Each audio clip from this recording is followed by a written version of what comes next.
see all of you here this evening. And I'm thrilled to see all the young people in particular here this evening.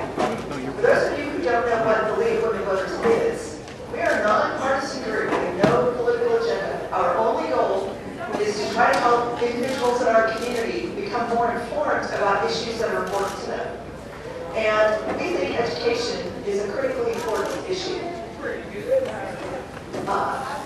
Part of the reason for that is that our young people are such valuable assets for our community. A year ago, on the 9th, in Arizona, there was a terrible tragedy. A lot of people talk about the shooting of Congresswoman Gabrielle Giffords. What you don't hear quite as much about is the young woman, 9 years old, Christine Taylor Greene, who lost her life that day. Christine Taylor Greene was there because she had just been elected student council president, and she wanted to meet her representative, and she thought that someday she might want to be president of the United States. And so she wanted to see how that worked and what it meant to be involved in her community. What's not talked about very much is that Christine was very active in her school. She was very active in getting other students engaged and involved in what was happening in the school.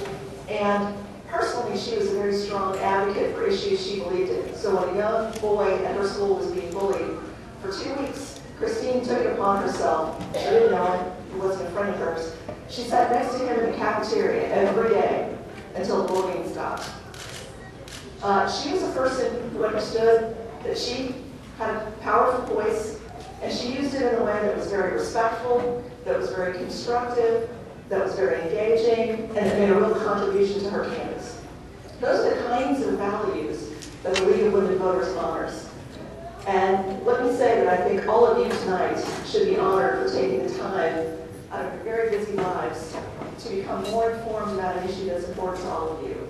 I would request to honor the lives and sacrifices of people like Christine Taylor Greene and those in uniform who fight to make sure that we have our democratic rights every day. But this evening we conduct our forum in an atmosphere of respect. As a community, we want to make tough decisions, but at the end of the day, we want to remain a close community. And that really is what sets us apart from the rest of the world, our ability to work together to make hard decisions, and then the next morning wake up and work together to make our communities and lives better. I'm going to ask you for a couple of favors this evening. First, if you have signs, if you want to hold up your sign, that's great. Try to do it on the side or in the back or below where people are. We don't want to block the view of people in the back, so please be respectful of other people who are here this evening. The way tonight will work, we're going to give the president of the school board an opportunity to talk a little bit about this process. And we're going to ask Superintendent Kane to come forward and give a brief presentation about the two plans that you were handed as you came in the door. And she'll lay out a little bit about why the district is proposing those two plans. Then we're going to give you an opportunity to ask some questions about those plans. We'll take about 45 minutes and give you a chance to ask questions. I'll talk a little bit more about that when we get to that portion of the program. After we've talked about the plans that the district is offering, we'll give you an opportunity to come forward with other good ideas that you may have. The district has gone through a number of options, a number of different plans.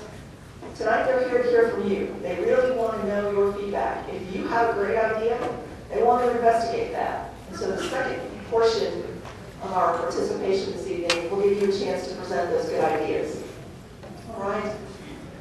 So let me get out of the way and let Pat Atkins, who's the current leader of the school board, talk to you a little bit about the process that they've been going through developing these proposals, where they are, and what these forums mean for that process.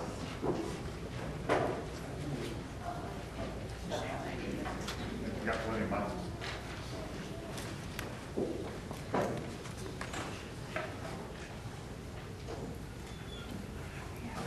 Good evening.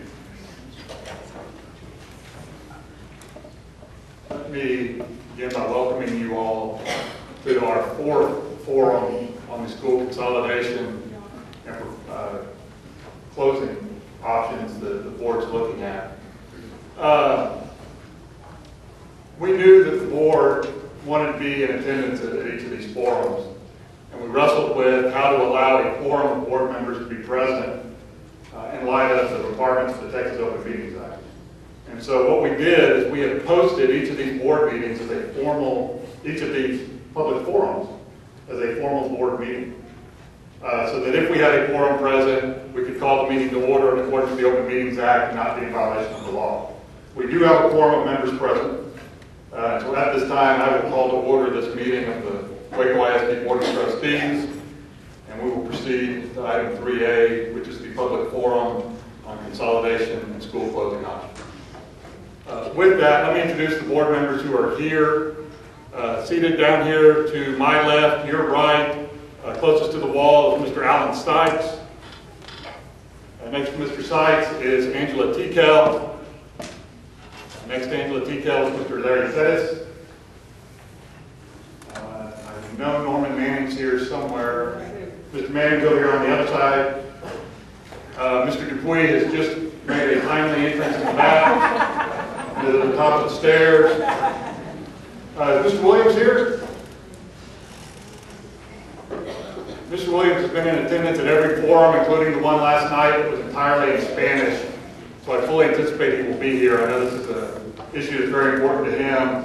And then my name is Pat Atkins. I'm currently serving as president of the board. Let me give you a brief overview. I know a number of you have been at the earlier forums, and you've heard this before, but for those of you who are attending a forum for the first time, let me kind of explain to you the process and how we got to this point. As you'll hear during the superintendent's PowerPoint, during the last legislative session, there were substantial cuts made to public education in the state of Texas. We found out this summer that locally that impact was going to be in excess of $4 million. We had already taken steps to address the school budget issues. Every department in the downtown administration had to cut their budget by 5% this year. We dipped into our fund balance almost $3 million and spent that to make ends meet this year. But you can't go into the fund balance year after year on ongoing operating expenses. To make the budget balance for next school year, we've got to cut in excess of another $3.5 million. Now, every employee in this district, every teacher, every principal, counselor, every downtown administrator this year was on a pay freeze. Nobody got any raise at all. If we continue that indefinitely, we're going to lose some of the best and brightest educators in this area. And if we want to give even a $1,000 raise across the board to our teachers, that's going to cost another $1 million. And so as we're looking ahead towards next year, we're realistically looking at having to find cost savings or cost avoidance of about $4.5 million. Because of those numbers, the superintendent provided us with a demographic study in September that outlined where our students reside in Waco ISD and the capacity of each of the buildings that we're using. And as you'll see tonight, what we discovered was that we're utilizing less than 75% of our available capacity, which means 25% of the space that we're heating, cooling, lighting, insuring, we're not using. And so we began the process, a very difficult process, of looking at how can we better expend our dollars and not have to sacrifice the educational programs in this district. And that's what we've been going through and wrestling with all fall. I've emphasized this every night, and I want to make it clear again tonight. This board has not made any decisions about any piece of any option you're going to see tonight. All we have tried to do is give the superintendent consensus that we were at least comfortable with her taking these two options out to begin the discussion out in the community. I heard a parent tell a crowd 2 nights ago that that was essentially a lie. That we have already made up our minds, and the only reason we're having these meetings is because TEA requires us to have these meetings. That's just not true. There's no statutory or regulatory requirement that we do this. This board knows it's going to be a difficult decision. This board knows there's a very human impact to moving families to campuses where other siblings have gone for years. And we want that input, and we want you to help us make the best decision we can in a very difficult situation. Candidly, if this board had wanted to just proceed after getting that initial input in October and closed 6 or 8 campuses without any input from anyone. Could have done it. We have always made a commitment in this district to trying to engage the community.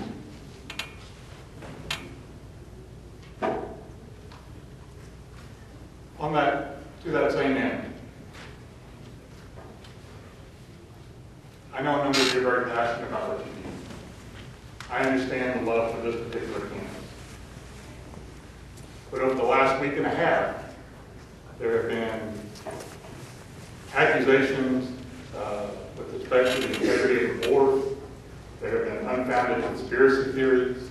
There have been threats of whether folks would lose re-election if they went forward. Every one of you has an absolute right to say whatever you want to at that microphone. But when you attack and insult the Board of Trustees, you're alienating the very people who are going to end up making this decision. I sincerely believe there are people on this board who want to take up your cause who are being put off by the rhetoric. Again, what we need to have, as Leeper alluded to at the beginning, is a dialogue. We need to work together as a community to try to address a very difficult situation. We need to have an honest exchange and understand people are going to view situations differently. At the end of the day, we're trying to get the money available where we can continue to fund our educational programs on the same level that we've done so that it gives us an opportunity to improve those programs moving forward so that we can bring students and families back to Waco ISD. The input that would help tonight, we've had a community group come forward with what they call the blue option. And it's another option to look at a way to keep this school intact, moving middle school students in. It's a well thought out proposal. It originated organically from the community. That is an option that we will begin to explore. It's not even that it came from Waco ISD, but that's the sort of input we would appreciate. Input in terms of if you're looking at a particular consolidation and you know something that unique about those two campuses that we need to take into account to ensure that consolidation is successful, we want that kind of information. If you have another idea on potential budget savings, we want to hear that as well, because the truth is, even if we do everything the administration's proposed, it's still not going to make up $4.5 million. We're still going to have to make other cuts later this summer to our budget. And at the end of the day, you need to understand that as much as we're listening, that there's no way everybody in this room can get everything they want, because there are folks who have mutually exclusive positions. And when we get to the end of the road next month, there's 7 members of the Board of Trustees who are ultimately going to have to make this decision. And I suspect we won't be in unanimous agreement. We are listening. This is not something anybody's requiring us to do. Every day, the superintendent's getting calls from trustees saying, in light of what was said last night, we thought about doing this. Can we do that? We do need your input. This is the sort of information that's going to help us make the very best decision possible. Thank you for coming out. Mr. Williams.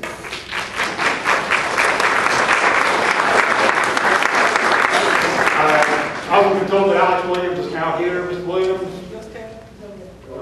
Pointing over this way. You need to stand out right there. He is back up against the wall, about halfway up. So you've got all 7 of your trustees here tonight listening to the input. Thank you again.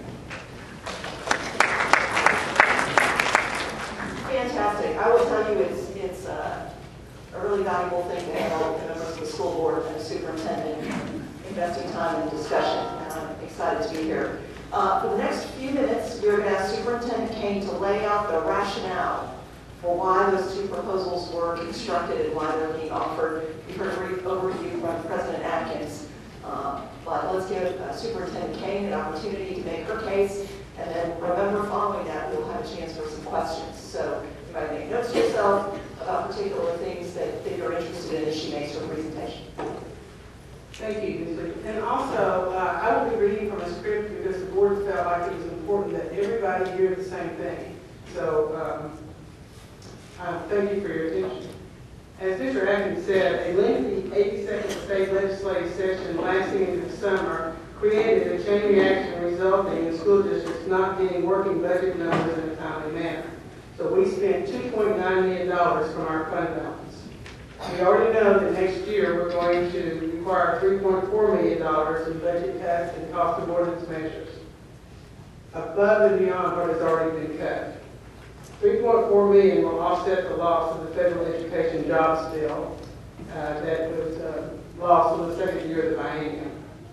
Even before the legislative session adjourned, the legislators told us it's going to happen again next year. We just don't have the money, and we will not be passing on any money. So you need to be thinking about that as well.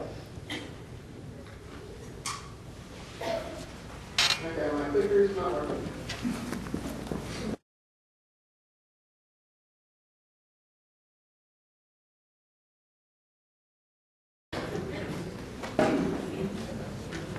In addition to direct budget cuts, legislatures did little to equalize WISD splitting with surrounding school districts.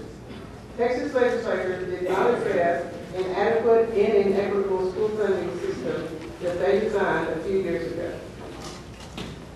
There are 1,034 public school districts in Texas. Lined up as a train, financially, Waco ISD is the front car of the last half of the train when it comes to insolvency of all public school districts in Texas. There is a train wreck that is about to happen because Ms. Cheryl Davis, our Chief Financial Officer, and the board has worked so diligently over the years anticipating this. We are actually in better financial shape than most. Without legislative action, the public school financial picture will continue to decline, necessitating difficult reductions in staffing and in programming. We are funded by ADA, which is average daily attendance. We count the days the school is physically present in school. We must have accurate enrollment and attendance data because attendance matters. Our enrollment is 15,304 students. On top of that, the legislative session, the legislature did a really good thing. They wanted to equalize the funding in that they know that if you have a student who has more needs than a student that doesn't, that they weigh them like 1.25 if they have this handicapping condition or if they have this situation. So if students are assigned weights, the students in the advanced academic programs are assigned weights because those are more expensive programs. So that they wanted to be able to compare apples to apples and say, even though both districts have 1,000 students, this one should get funded as if they had 1,200 students because these students have more needs than the students in this district. So our WADA, our weighted average daily attendance, is 18,290. And you can compare that to a family. If you have a 10-year-old and you have an 18-year-old, the 18-year-old requires more of the family's food budget because they have greater nutritional needs. Their part of the grocery bill weighs more than a smaller child. So that was their good intention for equalizing funding by weighting those students. But on top of that, they put target revenue. So they said for each WADA point for us, it's the 18,000 number, you will get a certain amount of money. Now, if the target revenue amounts were equal per WADA across the state, school funding would be equitable. Since funding is not equal, by living in Texas, the richness of any child's educational funding is dictated by where that child is.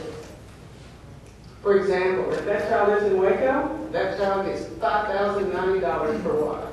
If the child lives in China Spring, $5,211. If you live in Midway, see, if this were the boundary, and if I lived on this side in Waco, I would be worth $5,090. If I lived in Midway, I would be bringing $5,926 into that district. Well, if you look at it just as one student, it's really $900, that's doable. But when you put it on a district function, the difference is that in China Springs, the difference between our WADA and the China Springs WADA is $121. So if we had this WADA of China Springs, we would have another $2,213,695. If we were in Midway, if we had Midway's WADA, which the difference is $836, we would have $294,620. So that's why it's hard to compete with Midway, because they have more money to pay teachers. They have more money for instructional supplies. They have more money for co-curricular activities, for extracurricular activities. to train their teachers. So it's hard to compete. And that's why it matters where you live in the state of Texas in regard to how well your child's school is funded. Our revenue works. At one time, if you had a big plant or something in your district, it really helped the school district because it brought more money into the school districts. Now we have what's called equalized funding.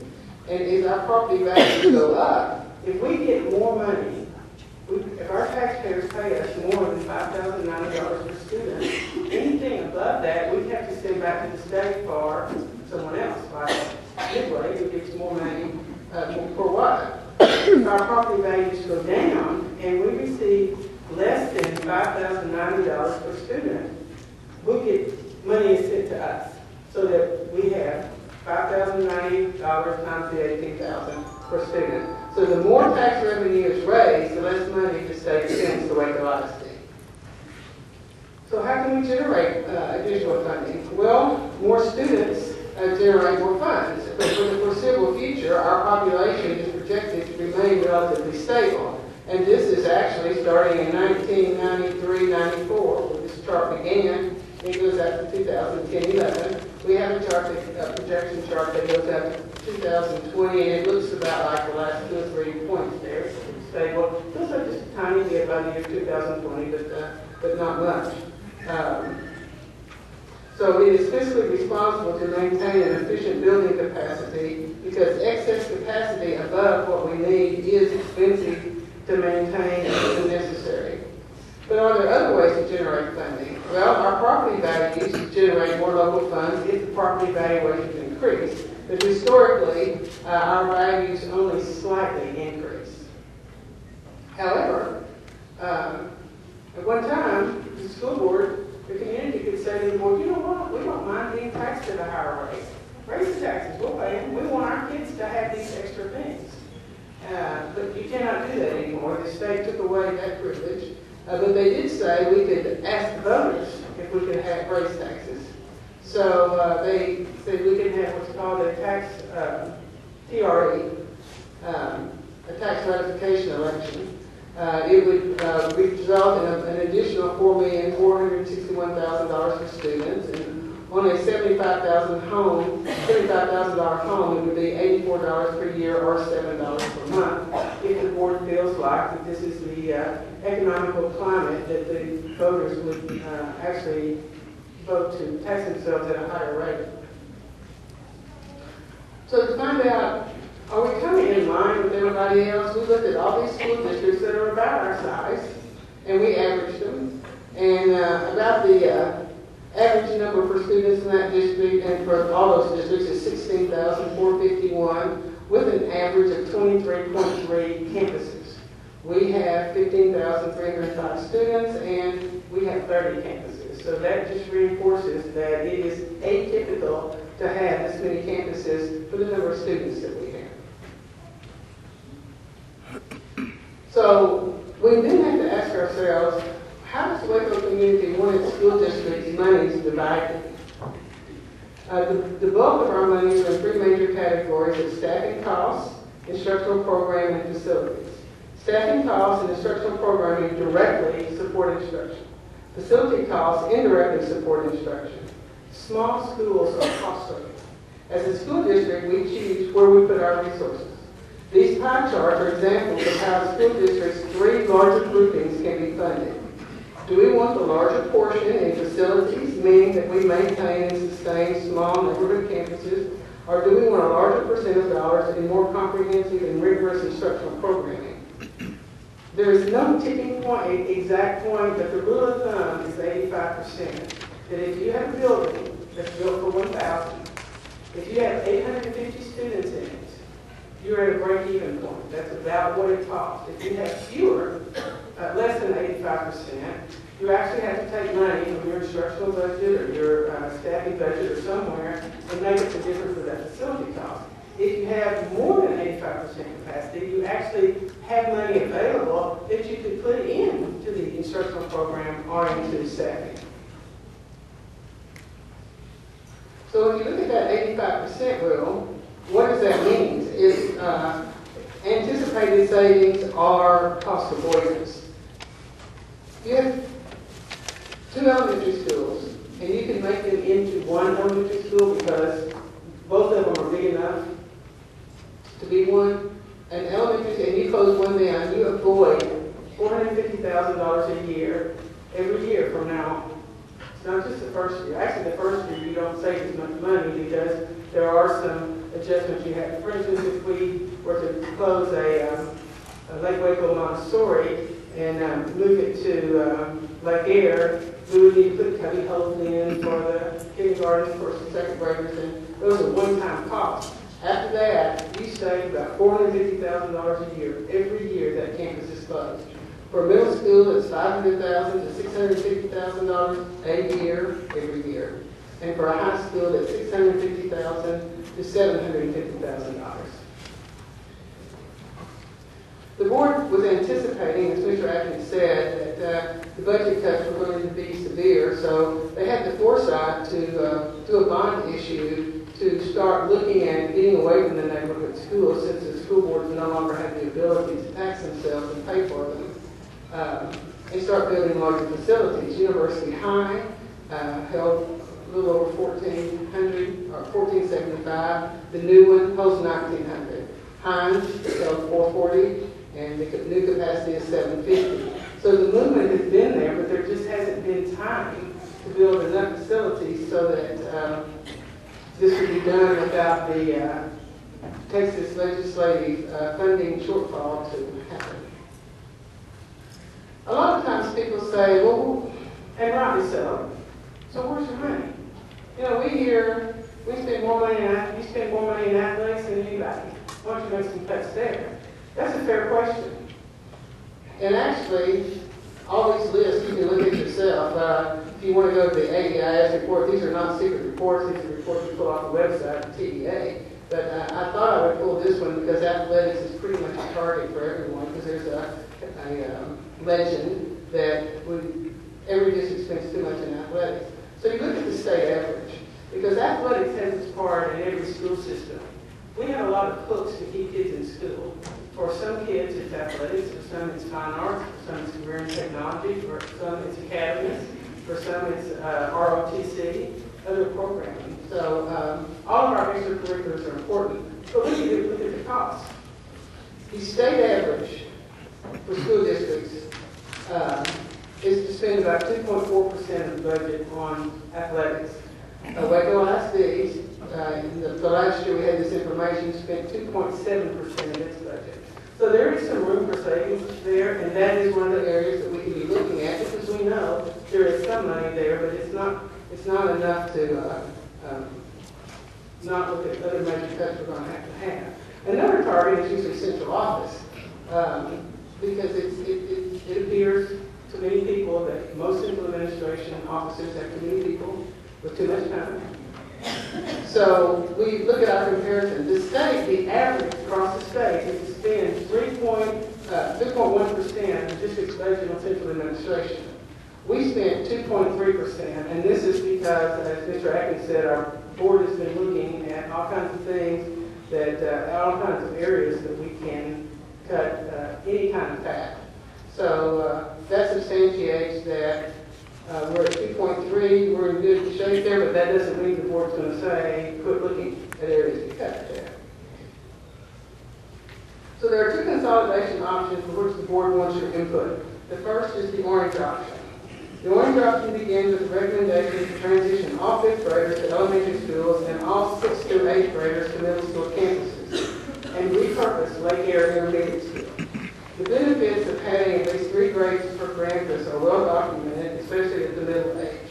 This plan will simplify many aspects of administration by having a single set of grade groups at all schools, and allows for Lake Air Intermediate to be repurposed for an annual savings of approximately $600,000 per year, every year. Consolidate Alta Vista Montessori and Lake Waco Montessori programs into a single Montessori program on the Lake Air campus. The Alta Vista building is facing major structural issues, and both elementary Montessori programs lack the science lab space necessary for the older students attending these campuses. The Lake Air Intermediate Campus could be retrofitted for the science lab facilities and provide a single, cohesive campus for our Montessori program. Our staff development department averages approximately $30,000 per year in Montessori training costs, and we could combine all of those costs and have savings there as well.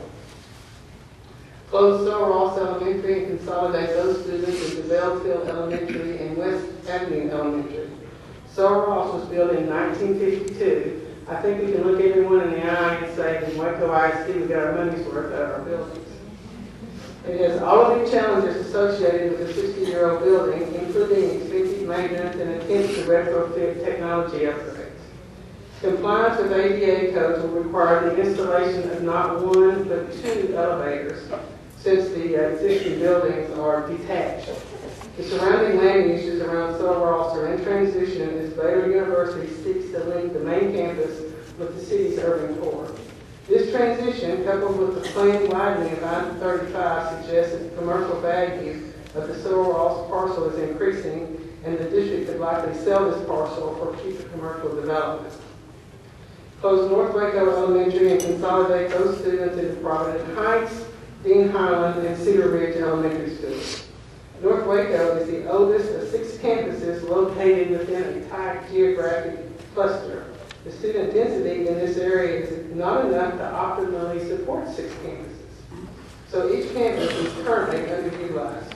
By closing North Waco, these students could be redistributed to nearby campuses, and each campus would be more fully and efficiently utilized. Combine the Viking Hills zone and Mountain View zones into one attendance zone, changing Viking Hills into a pre-K, K1, IB, PYP program that feeds into a reconfigured Mountain View 2nd to 5th grade campus. To be clear, Viking Hills would have to be totally subsumed into Mountain View in order to be accepted by IB International into a Mountain View IB program. While Viking Hills is one of the smallest WISD elementary campuses, we still needed seats to ensure adequate enrollment space for students in the district, as well as students returning from neighboring school districts and from private and charter schools. Combining the Viking Hills and Mountain View attendance zones will enable us to enlarge the attendance zone for the IB program, making it more of an academic attractor. These schools would operate jointly, sharing one principal, core staff, and further reducing costs. While ideally each campus should have at least 3 grades to optimize parental involvement and to decrease the number of transitions for students, Viking Hills is not large enough to accommodate the first 3 grades that it would be necessary to do. We're still working with IB International to iron out details, but this is doable if the community is willing to look at an elementary school on 2 separate campuses. Make Harbor a neighborhood middle school campus with a larger attendance zone. Financially, WISD can no longer provide transportation to campuses of choice from everyone's door. We must rezone all students and inform parents that students attending magnet schools must provide their own transportation. Establishing an attendance zone for Carver Middle School will make it a better used middle school, as currently it is being utilized at only 50% of its 925 student capacity. As the entire consolidation proposal is an outgrowth of inadequate state funding, part of this plan begins with rezoning and then clarifying that zone students will attend schools in their attendance zone except in the case of extreme documented need. As all WIC schools become schools of quality, transfer requests will not be as much of an issue as they have been. Consolidate the alternative school campus and the STARS program at the former Doris Miller building. This is an economical utilization of Doris Miller while offering opportunities to integrate staff and share such resources as nursing, maintenance, and other support staff. This would also offer more opportunities for high school electives at that single campus. Close A.J. Moore and move the 7 academies to University High School and the JROTC program to Waco High. WISD's capacity for high school students is great as our high school students are on 3 different campuses, each one being underutilized. Placing A.J. Moore at University High better distributes the capacity burden, yet does not overload any one campus. And this map shows the elementary zones associated with the orange option. You can see that Viking Hills is in the Mountain View zone by the little black dot. So Ross is in LaFell's Hill. Waco has been divided out. This is the middle school map for the orange option. So to summarize the orange option, currently the district is at 72% utilization rate, remembering that 85% utilization rate is our minimum target. By doing the orange option, the elementary schools are at 92% utilization, the middle schools at 84%, and even moving A.J. Moore, the high schools are still at 74%. So the elementary is really carrying the burden of bringing up the other two, but the average is 85%, and that is the goal. The green option has the same movement for Lake Air by transitioning those students. And this proposal would close Viking Hills and consolidate those students at Parkdale and Mountain View.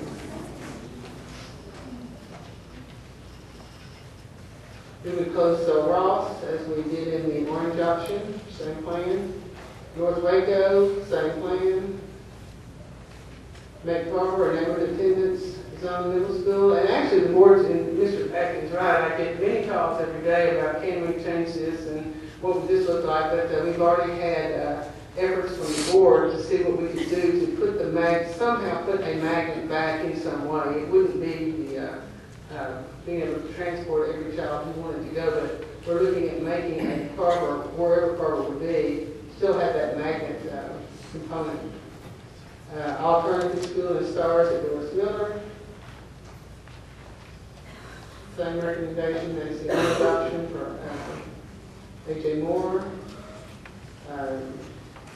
The difference in the Montessori would be that Lake Waco Montessori and all Montessori students would go to Lake Air. That part's the same, but Alta Vista, instead of being closed, would be in a neighborhood attendance zone elementary school, and Meadowbrook would be closed, and most of those students would be going into Alta Vista.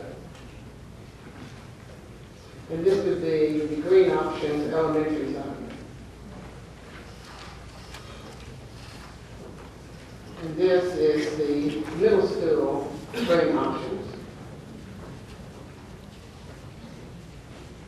And to summarize, again, we're at 72% utilization. This would put the elementaries at 93%, middle schools at 84%, high schools still at 74%, but that would give us an 86% utilization rate. So the bottom line for us is that our vision is for WISD to be the district of choice for generations of families, and for WISD to be perceived as having a safe learning environment and to be recognized for its high academic achievement. So our goal is for you and the community to support efficient and effective utilization of our limited resources by helping us make this tough but necessary decision. We have one more town hall meeting after tonight. It's actually tomorrow night at the Fair, and I think we're ready. I thank you very much for your time, most time attention.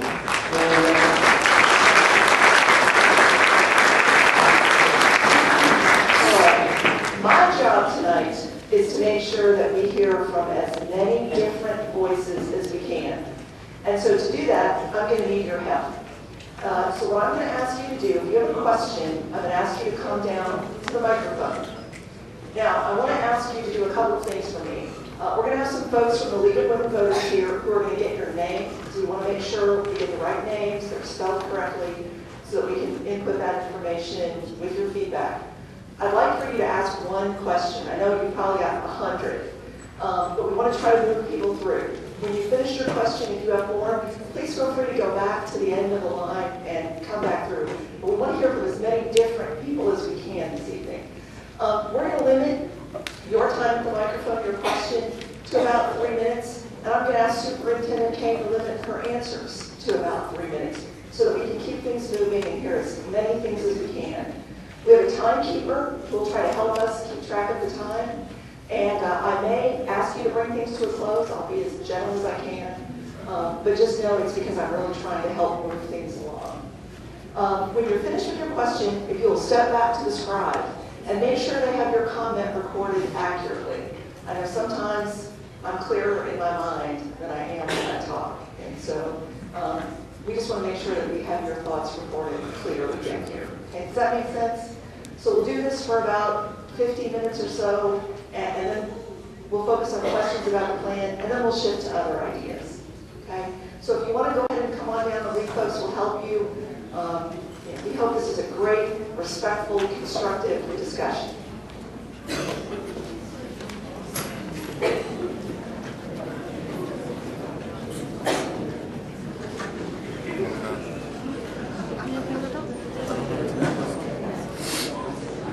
I'm sorry, Mary reminds me of one other thing.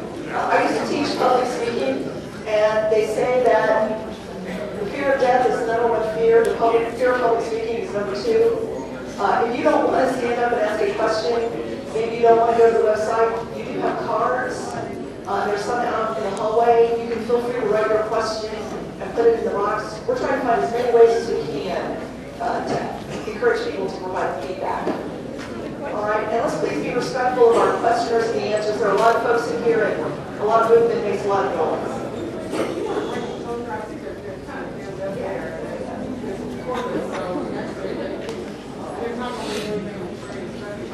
Great. All right, let's go ahead and get started. We have our first question. Good evening. My name is Juanita Mahal. The question I have is, you talk about the gray and the orange option. And I take it that the blue option is more the community option. Thank you for bringing that. We do have a blue option that was presented to us. And I don't want you or you to think that we're ignoring it, but we started our town meetings 4 meetings ago, and we felt like it would be unfair to those first people if we took the blue plan and now that we talk about this, then that's why we're on the script. But next Thursday, Mr. Atkins actually told me to make certain I was putting on the agenda that posting that the discussion about the consolidation could be, discussed, and it would include if they wanted to put new plans in and consider them. So their board's just trying to be fair and make this presentation the same. Okay, so my question is that, so is the orange option and the green option the district's proposal?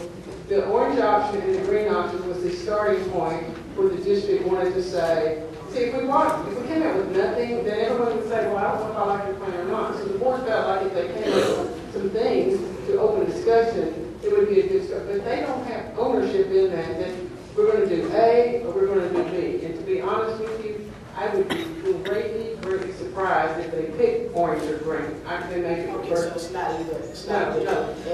But they do want, yes, you're correct. And the blue is the more of the community option. Right, but it could become an option. I think what she's saying is that the blue option emerged over the course of the last 4 or 5 days. Okay. And so that's why it wasn't in the initial list, is it's come out of these discussions. Okay. I'm also saying that I think there's probably, and I do not speak for the board, I'm working for the board, I'm not speaking for the board, but my sense of knowing this board is, I think there's a very good chance that there may be future town meetings that it won't be that first part that I presented again, because I think everybody gets it. It may be, again, it may. You didn't talk too much about the blue option, that's why. Right, and that's I'm guessing that the green option and the orange option is more of the board's starting point. Yeah, what they want. So I would be, I'm expecting the board to say, and because of this, because of the input, I'm expecting the board to say, let's look at what we may want to get more input on. That's just my guess. Thanks so much. Hi, Dr. King. I'm Brian Price. I'm part of the Executive Steering Committee and I'm Chairman of the Work-Based Learning Committee on the A.J. Moore Business Advisory Board. Thank you for all your work on it. I've been a member on the board for 10 years, and I'd like to first introduce the purpose of the advisory board and its relation to... If we can just summarize, I know that's a great board. I'm just afraid we've got such a line. Well, the question is this. Our A.J. Moore Business Advisory Board is part of the design of the National Academy Foundation Career Pathway Academy, and our board works with local ISD administration and staff. works with AJ Moore students, parents, and helps provide curricular support, professional development, time in classrooms, resource materials, funding, mentoring, job shadowing, scholarships, and other arrangements for students. And the question is Waco SC willing to make a commitment to invest in the continued success of the math programs and the AJ Moore Academy model and preservation of the AJ Moore Academy so that as a community we can continue to deliver an exceptional education and a vision to be Waco's young people? Without a doubt. Thank you so much. Please just check this price, and if you want to give them even the sheet of paper. In fact, Mr. Price, the board members are calling me to make certain that that's part of whatever plan we have, so. Hi, I'm Tanya Houston, and I'm a parent of an AJ Moore student, Kendrick student, and University Middle School. I'm sorry, can I just say this? Latanya is a trooper. Yeah, she's been to every one of these things. She was on the front page of the journal. I wasn't trying to be. Well, no, but it's that kind of passion that we love to see in the parents in our district. I want to first address something that board member Atkins said. I always believe that, and I tell my children this all the time, that you should be respectful to other people, even when you disagree with them. And I do apologize if it came off as me being disrespectful to the board, but out of my frustrations, that's what you got. But that still is no excuse. However, I feel that, I am going to try to give the board a chance to show that they do have some integrity and that they are listening to us. And I disagree. The board works for us, the parents who are voting for these board members who are getting into office. And so again, we need to all voice our opinions about, even if it's frustration about this. And yes, elections are coming up, and if you're not registered, you need to get registered so that you can vote. Yes, I do have a question. How many votes or how many petitions or letters do you need to get to show that parents do want their kids from GW Carver to come to AJ Moore?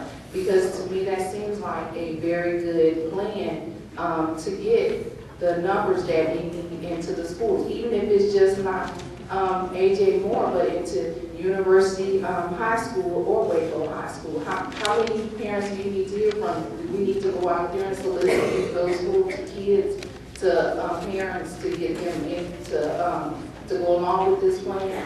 The more input the board receives, the better decisions the board will make, because they truly want to know what everybody thinks. They really do. That's why the website, that's why they're paying these 3 people, that's why we're recording everything, that's why we're partnering with KWBU. We want that feedback. So everybody just heard her. We need to all write them, go to their website and say we want GW Carver to come to AJ Moore or to University High School if you go to University Middle, or if you're in the Waco High School district. You heard it from our superintendent.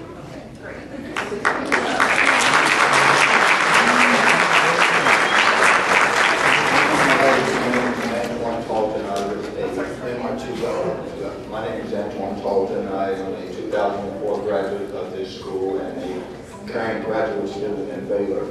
My question is, throughout all the green and orange plans, it doesn't matter, what do you plan to do for the underprivileged people in the district where these schools are closing, the parents that walk their children to school?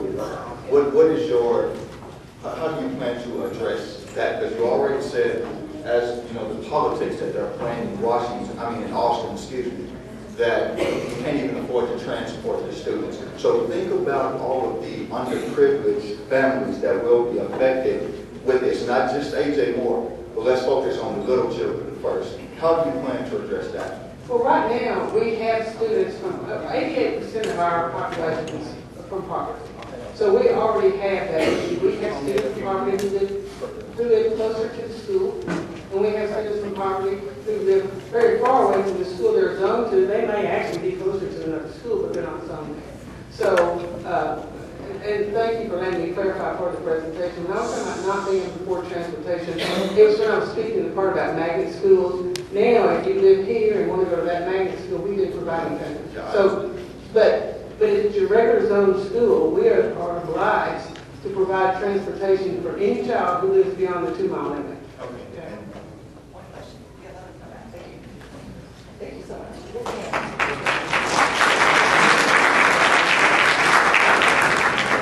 Hi, my name is Jermaine Hamilton. I'm a student of AJ Moore Academy, and I wanted to know what would happen to our administration staff that has helped, I would say, keep AJ Moore up to the standard that it's been built up to be.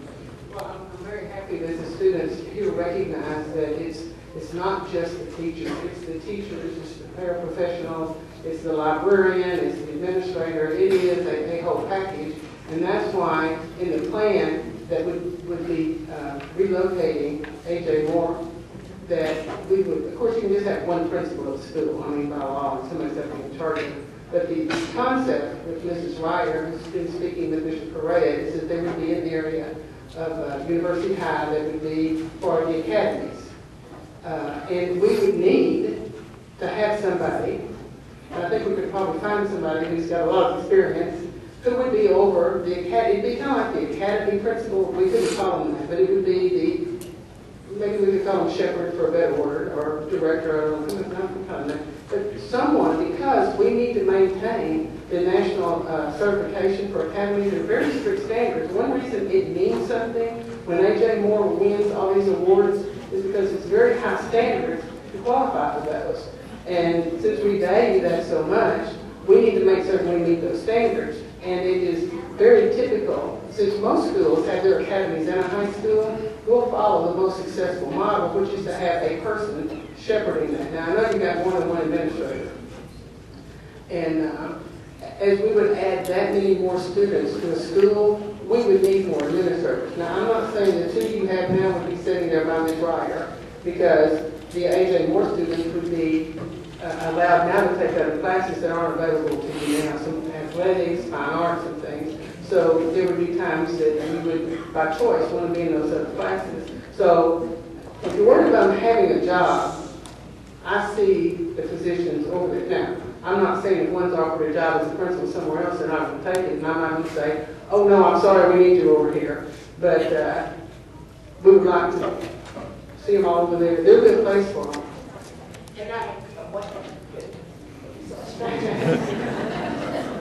Yes, ma'am. Y'all are doing great. Thank you so much. My name is Judy Pomfrey. I have a student here at A.J. Moore and one at Alta Vista. My main concern is about the students. Or anybody even think about them and how this is going to affect them as far as actually wanting to get the education and not having them fall through the cracks. Thank you. Thank you for asking that question. It's kind of a circular argument. If we put our money in facilities by having more facilities than we have students, then we have money in facilities and not in instruction and not in teaching staff. So we feel like by not doing this, more students will fall through the cracks because our money is going to be in brick and mortar and not in programming. By consolidating schools and have less money spent on buildings, we have more money to do exactly what you're asking, as you should, us to do, and that is to make certain we have the best instructional programming for kids. Thank you. Yes, sir. Mr. Parker, I have missed you. I have son with cancer, and I'm not sure if it's been brought up, and we've not been able to keep up with it. I had this main question for all the school board members, and me and Larry talked about it one time before a couple weeks ago. Lake High School is on its second year of being academically unacceptable. University High School is academically unacceptable. We shut this school down. We put them over there at University High School. We now have to wait until the new test results come out for STARS. I think that's what it's called, STARS. Yes, sir. Okay. Let's say Lake High doesn't pass. We don't come out from underneath that. Let's say University doesn't come out from underneath it. What are we going to do with the 2,000 students from Waco High that's going to be put somewhere if the state closes down this school? Then we are talking about parents that are not going to want their kids over at University High School You're talking about a financial crunch that we're going to be in. I personally will pull my son out of Waco ISD and put him into a charter school. There's probably a lot of other parents that would probably do the same if you try to force us to go to University High School. We don't want to go there. What is the school's response to that?